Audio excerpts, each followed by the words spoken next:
Oke, Mitra NASA dimanapun Anda berada, jumpa lagi di grup FB Pertanian Organik NASA. Pada kesempatan kali ini kita akan meliput bincang-bincang bersama mengenai teknologi organik NASA yang diterapkan di tanaman melon. Nah, pada saat ini kita ada di lokasi laboratoriumnya Primanusa. Nah, nanti akan kita bincang-bincang bersama Pak Fahmi dan Pak Debi sebagai pelaku ya, di bagaimana teknologi NASA ini diterapkan pada teknologi melon yang sangat luar biasa ini, terutama di hidroponik ini. Nah, untuk lebih jelasnya, mari kita tekso di sana dengan Pak Insinyur Fahmi Rosadi dan pelaksananya Pak Debi.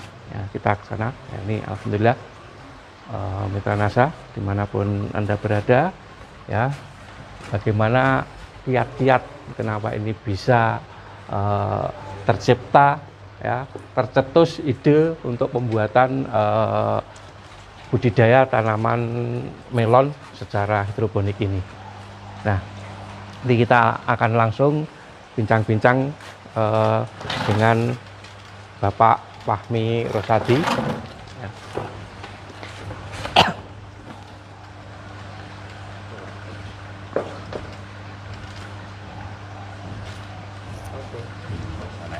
Sinare.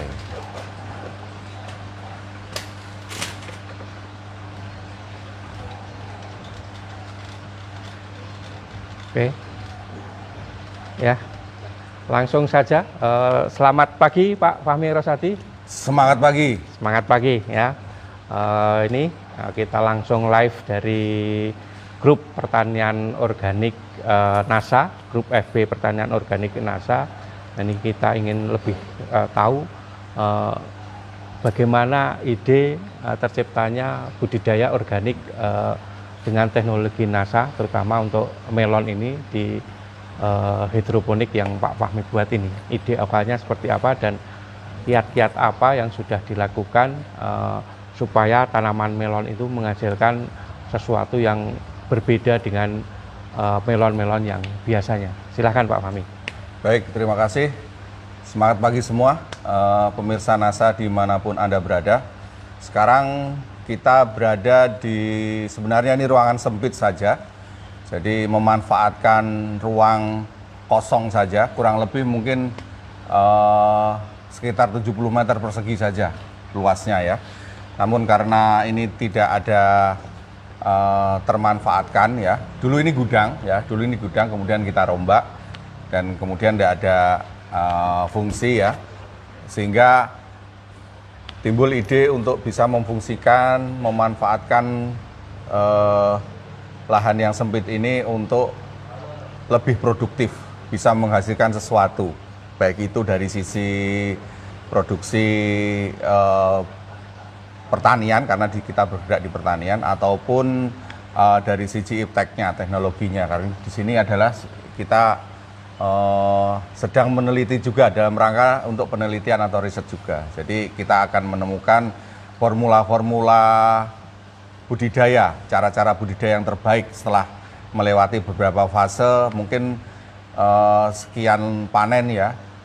Ya, kita akan menemukan pola yang standar yang itu bisa kita berikan nanti kepada seluruh distributor NASA di Indonesia untuk pertanian modern, semi modern seperti yang kita lihat sekarang ini.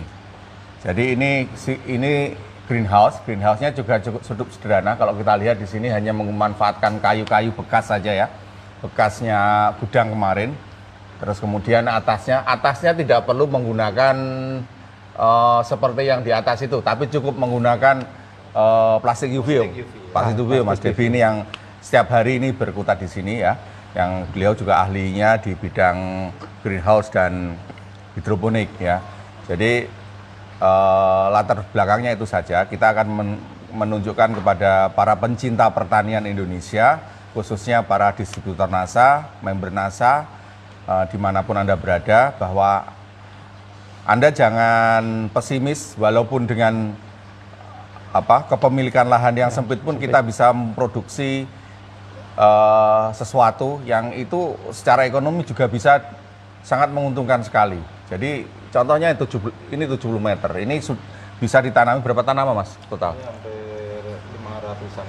Bayangkan, hanya 70 meter kita bisa menanam 500 tanaman. Bayang, kalau untuk lahan biasa kira-kira setara dengan berapa Mas?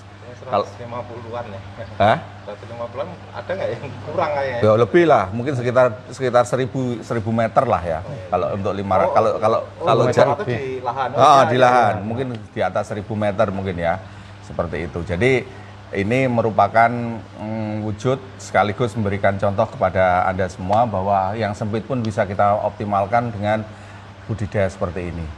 Begitu Pak Agus kira-kira. Kemudian saya lihat ini kan banyak berbagai macam varietas-varietas yang ditanam ya Pak ya. Ya.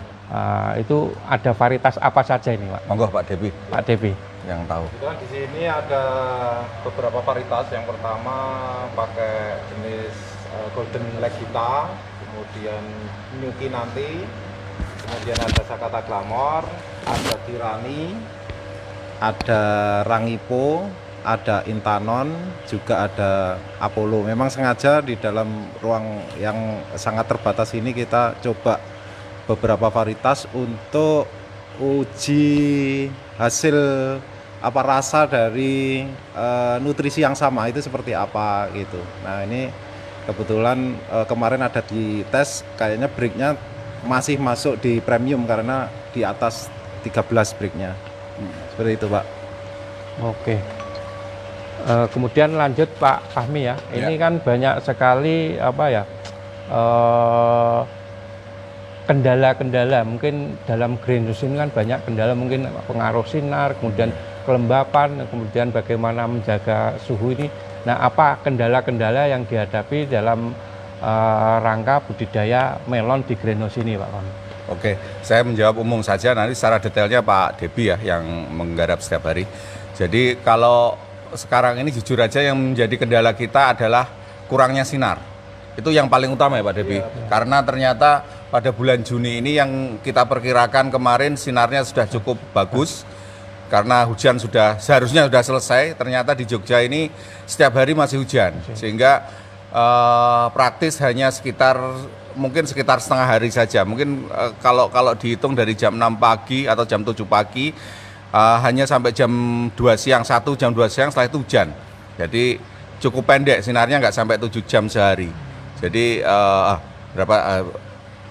jam 7 jam lah ya. 7 jam saja, nggak sampai 10 jam. Ini menjadi hambatan kita karena jelas akan berpengaruh terhadap proses fotosintesa. Terus kemudian selain itu juga bahwa ini karena pertama kali, jadi kita masih mempekerjakan staf yang secara skill itu masih dalam taraf latihan, jadi belum expert sekali, sehingga ada beberapa hal kesalahan dalam perkawinan ya Pak Debi ya, dalam polinasi yang itu lewat jamnya sehingga menghasilkan buah yang tidak sesuai harapan. Terus kemudian kendala lain kalau ini tidak ada ya, karena untuk greenhouse ini praktis untuk pestisida zero. Kita kemarin hanya menggunakan korin sama glio ya. Jadi zero, hanya korin sama glio saja, ternyata berbagai macam OPT itu sudah bisa kita tangani. Tidak ada pemberian pestisida kimia ya. Jadi ini dikatakan melon organik. Ya memang kalau dari pupuknya kita menggunakan pupuk kalau dari kita itu yang paling kuat adalah Green Star ya. Kalau yang dipakai untuk pemupukan ini. Nah, namun demikian kita sedang menguji juga produk sejenis Abemik, tapi nanti mungkin namanya apakah Nasamik atau apa, yang itu memang khusus nanti akan kita keluarkan untuk NPK ya, NPK khusus untuk greenhouse ya. Jadi nanti akan kita keluarkan, karena kita keluarkan sekarang ini harus berproses izin, sedangkan sekarang ini kita tahu semua bahwa proses perizinan sangat rumit di Indonesia. Jadi kita tunggu saja nanti nanti kita akan keluarkan. Namun demikian produksi sudah bisa kita lakukan sekarang ini. Teknologi sudah finish, sudah kita pegang ya. Jadi itu, monggo Pak Debi kalau mau nambah secara detail kira-kira permasalahan apa yang Produk NASA yang digunakan tadi yang paling banyak hanya Green Star atau ada yang lain lagi, Pak? kalau idealnya yang dipakai itu Green Star saja udah cukup ya. Tapi kalau misalnya mau kombinasi menggunakan ini selain ABMI kita ya, menggunakan apa namanya yang baru, yangnya pupuk itu BSA juga nggak masalah. Ya, tapi Freetop jangan dulu karena kita belum meneliti benar Freetop ini efektivitasnya terhadap buah ini, karena Freetop itu kan juga kandungan hormonnya tinggi sekali untuk buah. Betul. Nanti kita akan buatlah di lahan yang lebih luas, kita sekarang sedang siapkan nanti. Monggo. Oke. Ya tadi disampaikan permasalahan yang saat ini sangat dominan itu memang di penyinaran gitu ya. Nah itu mungkin bisa menjadikan review bahwa kalau sinarnya kurang mungkin harus ada rajin pemangkasan sehingga penyinarannya bisa merata seperti itu. Jadi nanti bisa dilakukan seperti itu. Jadi lebih rajin untuk mengamati kondisi tanaman ketika tertutup daun overlap itu bisa dijarangkan seperti itu. Kemudian tadi disampaikan juga bahwa tenaga yang menangani ini memang masih banyak perlu latihan lagi, tetapi dalam kondisi yang sangat terbatas ini dengan hasil yang semacam ini ya sudah alhamdulillah sudah cukup memuaskan gitu. Mungkin itu. Oke, terima kasih. Mungkin itu banyak kendala-kendala yang sudah disampaikan, tapi alhamdulillah lewat inovasi-inovasi yang luar biasa ini ternyata hasilnya juga sudah luar biasa di samping kendala-kendala itu. Nah, untuk lebih jelasnya nanti kita bisa melihat ya berapa ya, biasanya kalau ukuran melon itu kan ada bricknya ya, tingkat kemanisan. Ternyata di sini tingkat kemanisannya juga sudah luar biasa ya Pak ya. Sudah mencapai berapa Pak? Selalu di atas 13. Jadi 13 ya. Minimal itu 13, kemarin 14 malah. 14. Melon umum di luar sana itu paling sekitar di bawah 10 ya Mas? Di bawah 10. Jadi kalau kita tanam di lahan biasa itu biasanya masih di bawah 10. Tapi karena kita ini benar-benar memanjakan melon dengan menggunakan nutrisi yang sangat cukup lewat air ya, lewat sirkulasi air, itu bisa mencapai di atas 14. Itu panen ya.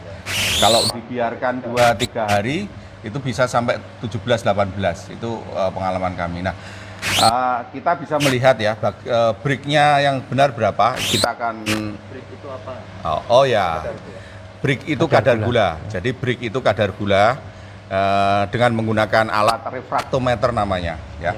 Mungkin bisa tunjukkan Mas. Ini adalah alatnya. Ini menggunakan refraktometer. Nanti ditaruh di ujung sini, ini buka ya. Ini buka, ditaruh di sini, kemudian tinggal dilihat nanti akan keluar angkanya di situ.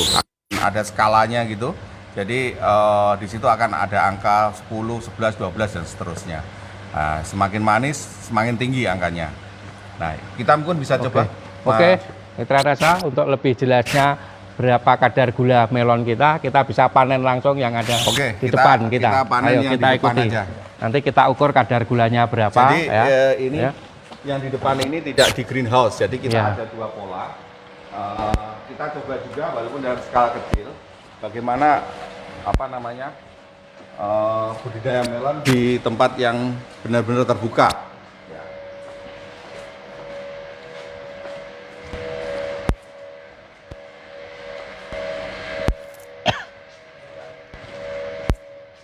Sing Bang.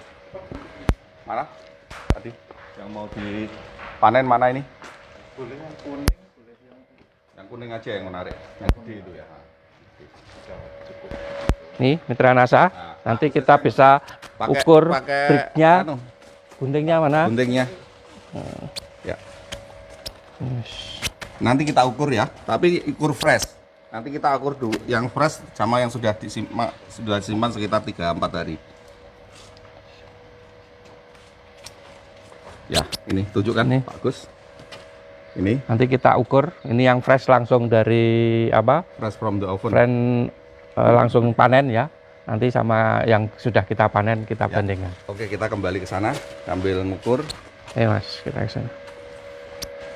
Jadi sebenarnya kalau berani seperti yang mungkin bisa sedikit Mas Dimas saya jelaskan. Ini modalnya nggak terlalu besar.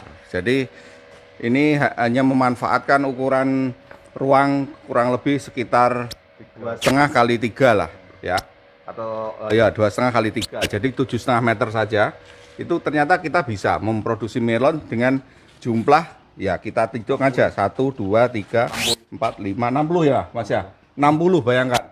Hanya ruangan 7,5 meter kita bisa nanam melon sampai 60. Dan ini tidak hanya untuk melon saja, bisa Anda pakai semangka dan sebagainya. Jadi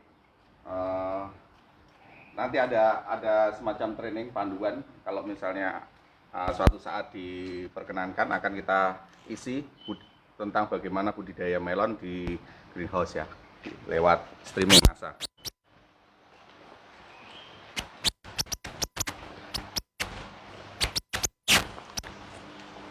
Nanti panennya berapa? Ya, panen 7 ya. Sama golden 60 sampai 65. Kalau yang ada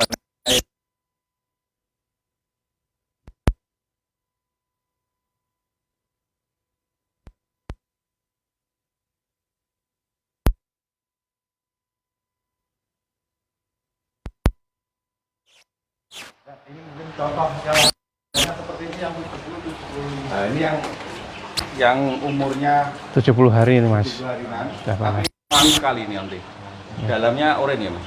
Oranye. Ini belum bisa dipanen. Ini nyawa tadi. Ini tanam.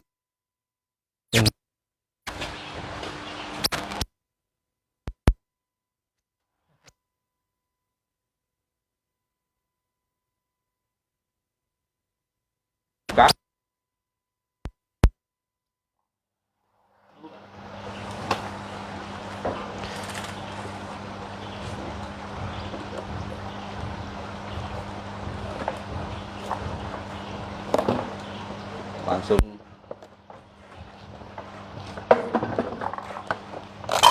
oke. Nah ini bentuknya seperti itu. Mas Devi mungkin bisa dibantu untuk pengukurannya. Di anu sedikit aja, sedikit. Biar aja nggak apa-apa, belah miring dulu. Nah, Iya. Kita potong.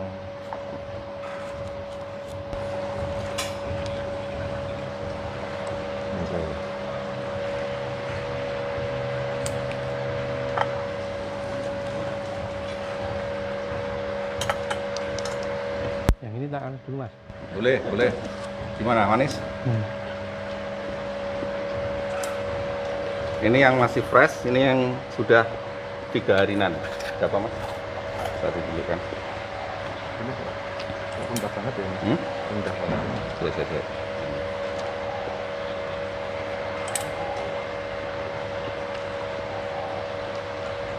Rendah banget ya. Berapa? Cuma di bawah 10 ini. Oh, Kurang lebih. coba aja. Ini yang anu ya. Belum waktunya mungkin. Belum waktunya ya. Mm-mm.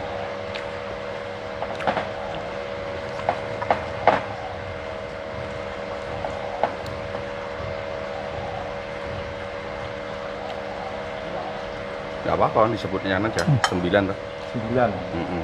Ini jadi ini tadi dari hasil pengukuran ini ternyata tidak sesuai harapan ya, karena sebenarnya ini belum waktunya petik ini. Ini masih perlu sekitar kurang lebih 5 hari ya Mas ya, 5 hari lagi, seminggu lagi ini baru. Nah, ini yang kita yang petik kemarin berapa Mas? Ini 10 ini.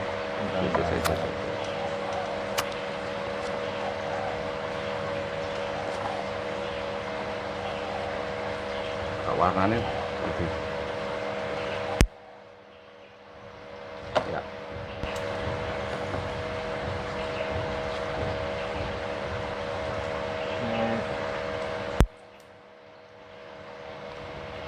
Nah, 17 nih.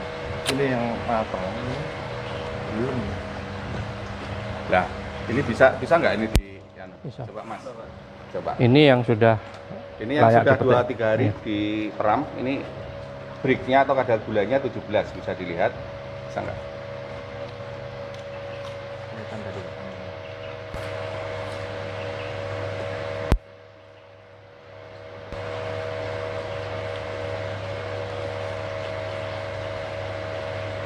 Itu udah Mas. 20 malah. Enggak, itu masih di bawah 20.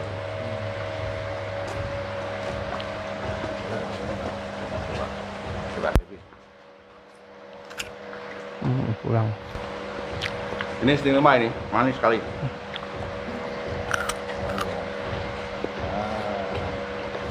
Sing ndi mau Pak? Hmm? Iki wae. Ini.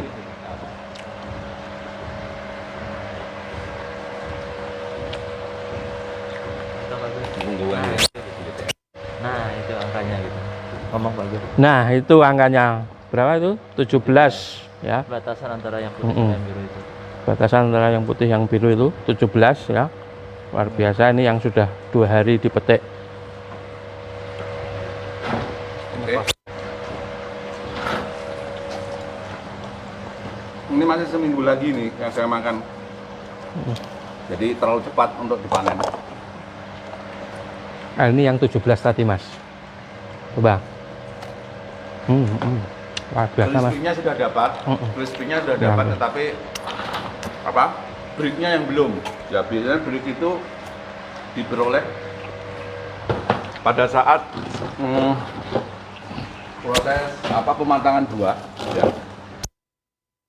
Yang banyak bekerja adalah terutama giberelinya ya, giberelinya itu. Nah, itu biasanya mendekati petik atau pada saat masa-masa tua. Kalau masa-masa pertumbuhan memang karena pertumbuhan vegetatif itu masih jalan, itu proses pematangan buah itu juga belum terlalu sempurna, sehingga penyempurnaannya biasanya pada saat sebelum petik ya, usia-usia ya sekitar mungkin kalau yang model golden ini, nah ini usia 60-65 hari. Nah ini belum ada usia segitu, jadi terpaksa kita memang untuk kebutuhan syuting ternyata panen di lahan normal atau lahan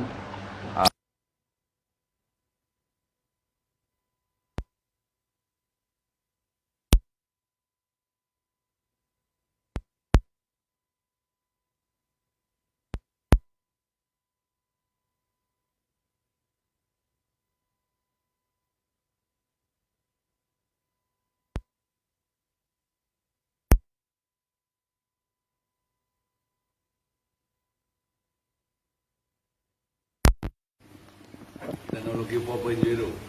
Jadi nanti sistem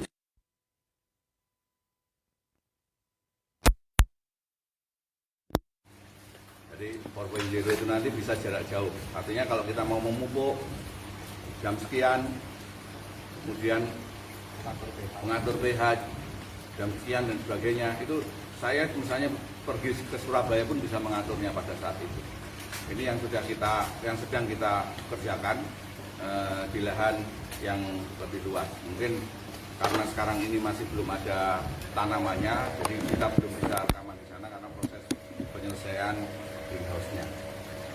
Jadi kepada saudara-saudara yang sementara ini mungkin tidak suka dengan pertanian, karena pertanian dengan identik hal-hal yang kotor, pertanian itu identik dengan kandang ya, yang bau dan sebagainya. Nah, ini jadi pilihan pada Anda. Ya, ini jadi pilihan pada Anda. Memang ini di awal kita investasi, namun investasi itu kita bisa sesuaikan dengan kantong kita. Tidak harus seperti ini, tidak harus menggunakan besi seperti ini, ya. Bisa menggunakan bambu, bisa menggunakan kayu sekitar rumah, ya. Itu bisa kreativitas Anda, ya. Adapun netnya nanti misalnya butuh net itu bisa menghubungi TS dari NASA. Nah, kalau nggak tahu tempatnya, tapi kalau tahu tempatnya sebenarnya di setiap kota ada, Mas ya. Setiap kota ada, ya. Setiap kota ada. Kebutuhan untuk greenhouse setiap kota ada. Nanti kita konsultani siapa yang mau bikin greenhouse ya.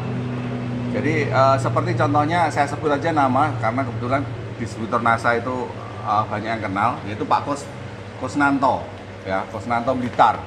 Itu greenhouse 500 meter persegi itu hanya butuh biaya ya untuk greenhouse saja di luar tanaman ya, itu kurang lebih hanya 30 juta saja. Ini murah sekali itu ya, murah sekali. Berarti kan kalau kita mau seperti ini berarti bagi 10 hanya 3 juta kan? 3 juta. Hanya 3 juta udah selesai. Dan memanfaatkan lahan kurang lebih sekitar 100 meter persegi. Dan itu sudah bisa sampai tadi berapa ratus? 500 pohon. 500 titik tanaman. Nah, jadi ini masukan kepada saudara-saudara generasi penerus pertanian ya, yang banyak sekarang ini meninggalkan dunia pertanian karena mereka melihat pertanian identik dengan suatu hal yang kotor, ya bau dan sebagainya. Ini alternatif pertanian masa depan ya. Nah, alternatif pertanian bukan untuk membunuh pertanian tradisional, tapi ini adalah alternatif. Silahkan dipilih. Ini jangka panjang, bisa sampai 10 tahun ini ya, tanpa perawatan, bisa sampai 10 tahun. Tapi kalau misalnya pakai plastik 6 tahun, 7 tahun baru diganti plastiknya. Jadi begitu kira-kira gambaran tentang pertanian greenhouse atau hidroponik ya. Ya seperti itu. Mungkin suatu saat kita mau mengadakan pelatihan entah itu offline atau Zoom atau online atau untuk membahas mengenai pertanian hidroponik ini. Karena hidroponik ini kalau mau menggunakan sistem yang seperti yang kita miliki ini ya, saya pikir semuanya memang harus mempelajarinya, kelasnya sudah harusnya seperti ini, jangan pelajari yang sederhana. Nah, kalau ini mau di downgrade ke sederhana itu lebih mudah. Tapi kalau kita belajar yang sederhana dulu ya, kemudian suatu saat kita ingin yang lebih tinggi ya, bahan-bahannya lebih tinggi, kemudian sistem budidayanya lebih tinggi, itu akan kesulitan. Nah, makanya lebih bagus yang lebih tinggi saja kita kuasai, sehingga ketika kita downgrade ke yang lebih rendah, itu lebih mudah bagi kita. Ya, seperti ini harus ada mungkin saya tunjukkan Mas Dimas, ada ininya ada tandon airnya seperti ini, bisa. Ini adalah tandon air. Disinilah kita melakukan pemupukan, ya. Pemupukan dilakukan di sini, baik pupuk Green Star, BSA, kemudian nasamiknya itu di sini. Nanti kita berapa hari sekali Mas Devi? Itu bisa 3 hari sekali nambah. 3 hari sekali dan itu diukur apa ya? PPM-nya ya, berapa kandungan nutrisinya, kemudian pH-nya, kami hanya itu mengendalikannya. Jadi yang dijaga apa Mas? Yang dijaga supaya stabil PPM-nya? Ya PPM-nya berkisar itu berapa kalau bulan? Berkisar 800 ya, kita termasuk ada alatnya Mas, bisa tunjukkan? Ada, bentar. Mas David? TDS meter sama pH Mas. Jadi itu yang harus dikendalikan di sehari-harinya ya, PPM-nya nggak boleh turun, nggak boleh kelebihan. Kalau ringnya berapa Mas? Ringnya ya itu 800 itu paling naik. Boleh 50 tapi di bawahnya juga 50, diusahakan seperti itu. 850, 750 sampai 850 ya, kayak gitu. Terus untuk pH-nya itu nggak boleh di bawah 5,5. Jadi 5,5 sampai 6. Jadi pH-nya itu. Sekalian mengukur TDS-nya. Mas David? TDS-nya Mas. Jadi supaya semuanya tahu benar. Jadi ini nanti yang kita puter ya. Kita puter ke peralon-peralon ke media ini. Kita putar ini jalan terus ya. Jalan terus. Jadi pompa. Ya. Ini dengan menggunakan pompa. Jadi berputar terus. Pompanya cukup hemat, jadi pakai yang 30 watt itu sudah cukup, jadi nggak terlalu akuarium ya? Ya, akuarium. Pompa celup akuarium. Mas David. Ini ya Mas. Biasanya pakai langsung toh? Ya. pH-nya enggak? Ini TDS dulu aja, ukur TDS-nya. Jadi kenapa tandon ini ditaruh di bawah ini supaya menjaga suhunya nggak tinggi. Jadi suhu di nutrisi ini nggak boleh ya, lebih. dengan menggunakan TDS. Ya, dibuka dulu. Buka dulu. Ya. Berapa itu? Berapa Mas Hafid? Berapa aja? 878 876. 880 lah. Ya, Nah, ini sudah agak tinggi sedikit karena baru ini ya, baru ditambah ya. Ya. Tapi masih oke lah, nggak masalah. Jadi ini TDS ini harus dijaga ini, tidak boleh terlalu tinggi, tidak boleh terlalu rendah. Karena efeknya nanti akan berimbas ke pembentukan buah. Ringnya berapa itu? Kalau 700 750 sampai 850 harusnya. Ya. Ini 890. 90. Ya, 890. Ini masih oke, Pak. Tidak ada masalah. Nah, ini tadi kenapa dibuat seperti ini? Tujuannya supaya tidak suhunya bisa stabil, jadi tidak panas ya. Nah, ini yang kita siapkan itu TDS meter, kemudian pH air, pH meter air, terus kemudian mungkin kalau perlu termometer ruangan, sama barometer apa Pak? Itu kelembapan. Itu kelembapan juga agak mahal juga alatnya, Mas. Ya. Iya. Nah, ini seharusnya waring seperti ini karena ini tetangga kita ini perumahan, jadi kita seharusnya seperti ini semuanya. Jaring panas ya. sekali karena tidak ada sirkulasi udara Ya, dari betul, sana. Jaring. Praktis hanya dari sini udaranya, sehingga panas sekali. Ya. Efek kurang dan lebihnya itu Pak, TDS tadi Pak. Kalau pupuknya kurang apa? Tadi kan kelebihan, efeknya kenapa Pak? Ya. Tentu saja kalau kelebihan itu sebenarnya kan mubadir ya, artinya kenapa cukup pada ring tersebut harus diberi tinggi itu faktornya ya di hemat di nutrisinya kayak gitu. Kalau kurang, nah itu tentu saja berimbas pada proses fotosintesis, proses penyerapan nutrisinya untuk pembentukan buah dan pertumbuhan dahan dan daun itu tidak bisa sempurna kayak gitu. Ini mungkin bisa diceritakan tiap lubang jaraknya berapa, Mas? Tiap lubang satu pralon itu. Iya. Ini masing-masing meja itu lebarnya 50, panjangnya 6 meter. Ya, kita pakai jarak antar titik tanamnya itu masing-masing di paralon itu 50 cm. Jadi masing-masing paralon itu ada 12 titik tanam. Kali 4 di dalam satu meja berarti kan 48. 48, nah ini ada 9 ya, 9 meja, jadi 48 kali 9 ya, ketemunya ya itulah kurang lebihnya 500 tanaman seperti itu.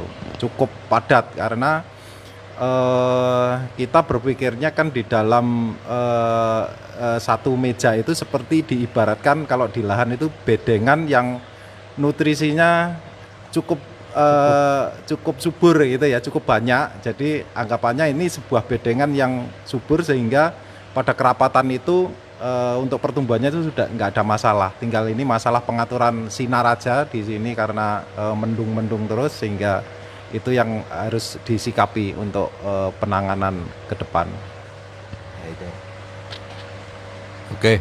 Terus ini Mas mau tanya ini saya ya, walaupun saya ini juga ikut terlibat di sini, namun ini mungkin ada yang bertanya-tanya, kalau misalnya pemupukannya tidak lewat sirkulasi air, pemupukannya dengan sistem penyemprotan, kira-kira bisa nggak, Mas? Kalau sifatnya tambahan itu malah dianjurkan. Jadi untuk mempercepat pertumbuhan juga. Jadi nasamik yang ada itu sebenarnya bisa diaplikasikan di daun sebagai foliar ya gitu. Itu akan menambah kesuburan juga. Seperti itu. Terus yang model di depan itu namanya vertigasi, Mas ya?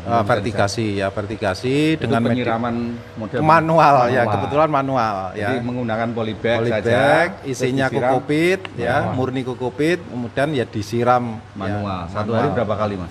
Itu untuk nutrisinya 1 kali, kemudian selebihnya air mengikuti kondisi ketika kurang kering ya ditambah gitu aja.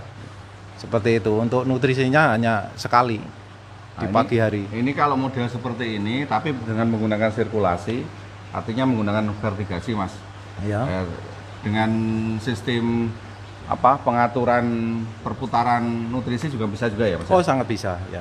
Jadi modelnya banyak, Ya. saudara. Jadi mungkin pembahasan mengenai model-model hidroponik bisa kita ikuti nanti suatu saat di kelas Zoom atau kelas FB streaming ya, FB streaming. Tapi khusus membahas budidaya. Kalau ini adalah pengenalan dulu mengenai hidroponik.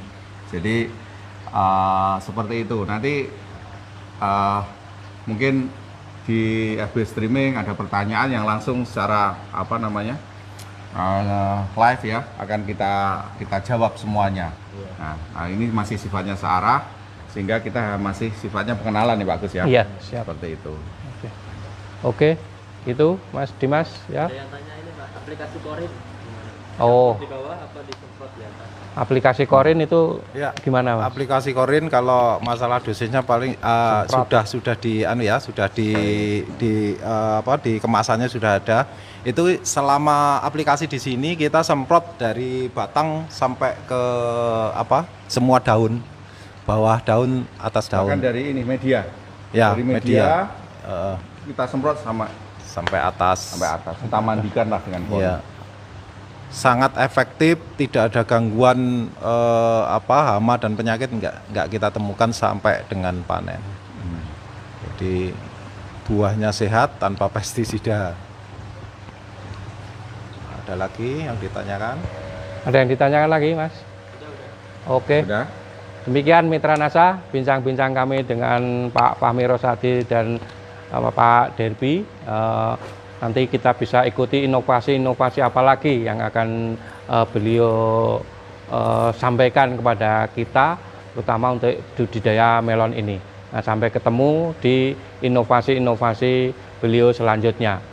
Dari kami kurang lebihnya mohon maaf apabila ada kekurangan, dan tetap semangat pagi.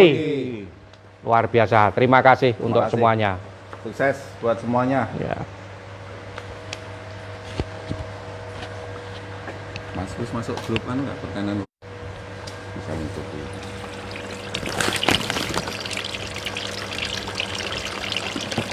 Itu Mas, nggak manisnya. Kena hujan itu. Iya. Oh iya. Ini